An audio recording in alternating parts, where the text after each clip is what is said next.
Базилия Түсіпбекқызы, Сырлы қаба, сұлу марқа. 10-шы бөлім. Анамның досының басынан өткен оқиға.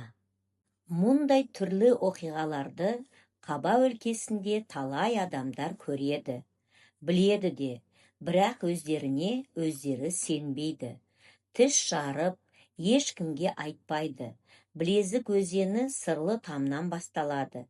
Егер екі өмірдегі уақыттар сәйкес келіп қалған сәттер болса, осы өзеннің ирелендеп өткен жерінен бастап, Марқа өлкесінде қосалқы өмір басталады. Шекараларында адам бола қалған жағдайда, міндетті түрде басқа өмірден өзінділер көрулері ғажап емес екен.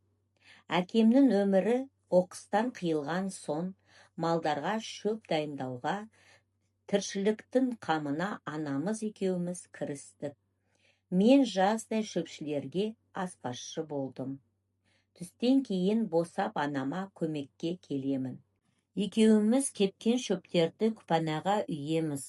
Сол жаздағы шөптің иісі, өткен өмірі ұмытылмайды екен. Ойыма түсірсем болды, барлығы тізбектеліп, көз алдыма қайтадан оралады.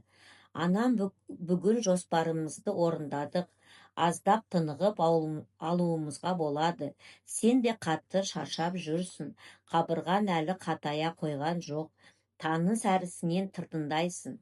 Бұл тағдырға не айтарсың, деп маған жаны ашып, теріс қарап, көз жасын сүртіп алады.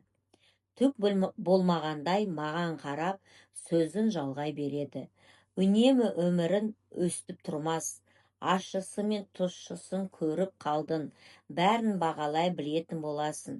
Аған әскер қатарынан оралған соң, отын мен шөптің уайымы сенің иығынан түседі деп кейде үнсіз қалатыны бар.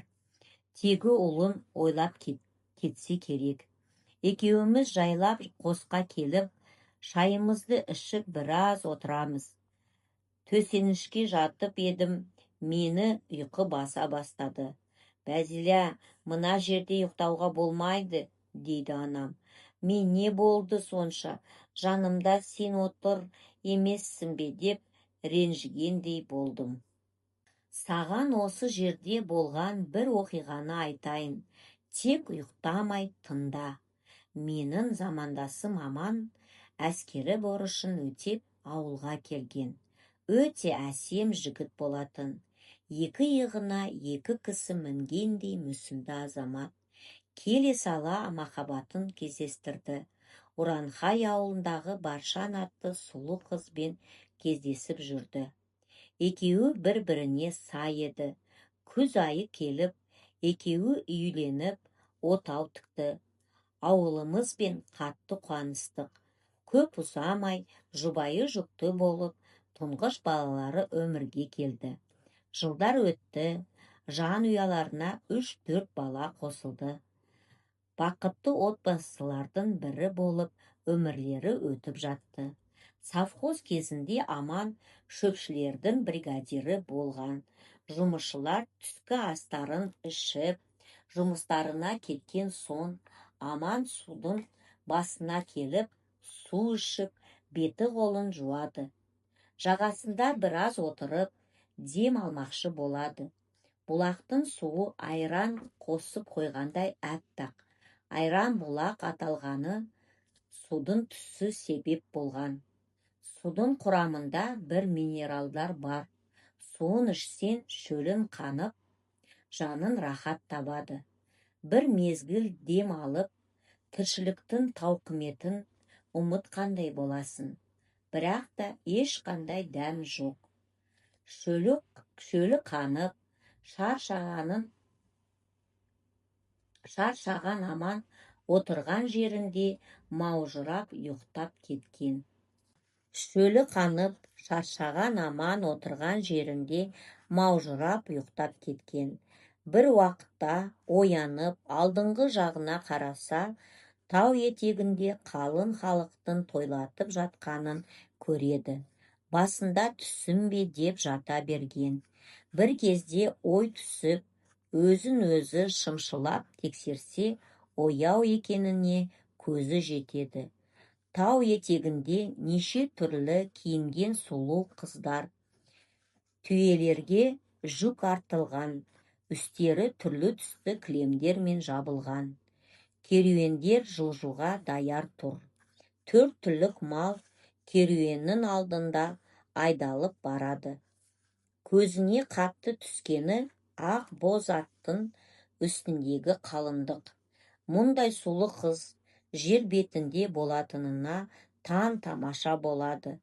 Көріп тұрғаным періште, не көр қызы болуы керек деген шешімге келеді. Жанында ақ боз аттың шылбырын ұстаған сымбатты жігіт күйеу жігіт екені көрініп-ақ тұрыпты. Жылтыр торы арғымақтың иесі. Қыз ұзату көштің алды талай жерге барып қалған.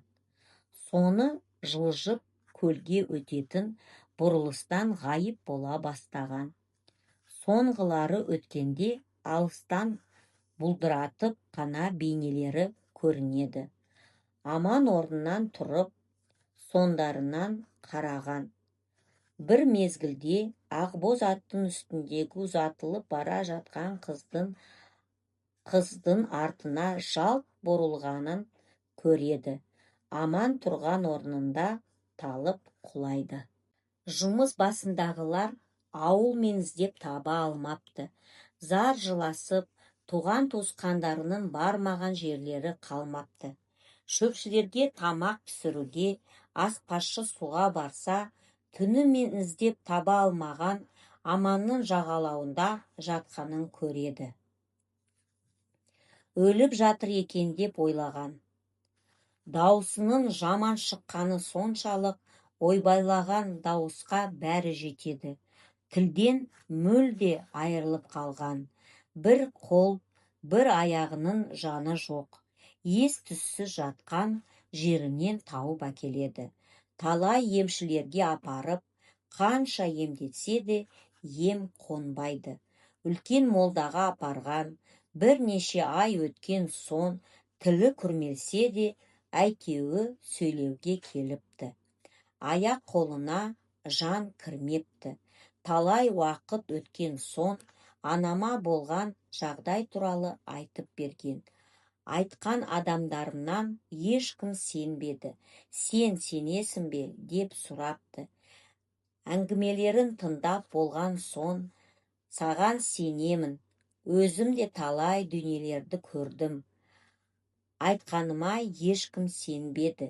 Ешкімге енді айтушы болма, қажеті жоқ деп ақыл беріпті. Көрінген жерлерге апарып емдетуді қойындар. Осы тіршілігіне тәубәлік жасандар. Тірі қалғанына таным бар. Тегі періштелердің көштерінің жай желінің лебізі ғана тиген болуы керек. Әйтпесе, адамның тірі қалғанына таным бар.